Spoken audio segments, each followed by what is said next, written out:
આ 1.25 કરોડ વૃક્ષનું અભિયાન એ કોઈ નારો ના રહેતા જન અભિયાન બની ગયું અને આજે 1,67,000 નાગરિકો પોતપોતાની કોલોનીમાં પણ વૃક્ષ વાવવાના છે.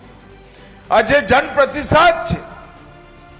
એ આપણા લોકપ્રિય વડાપ્રધાન નરેન્દ્ર મોદી સાહેબે એક પેડ માં કે નામ એક નારો પૂરા ભારતની અંદર હરિયાળું એક ગ્રીન કવર બનાવવા માટે આપ્યો અને પોતાની માની યાદમાં એક વૃક્ષ વાવીએ અને પોતાની ધરતી માની યાદમાં પણ એક વૃક્ષ વાવીએ.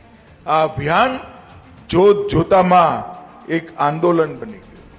મોદી સાહેબે पीपल प्लेनेट के साथ प्रोग्रेस રહેવા જેવી પૃથ્વીની સાથે વિકાસ એ સૂત્ર આપ્યું અને સૂત્રના આધારે દેશભરમાં અનેક લોકો અહીંયા જોડી ગયા.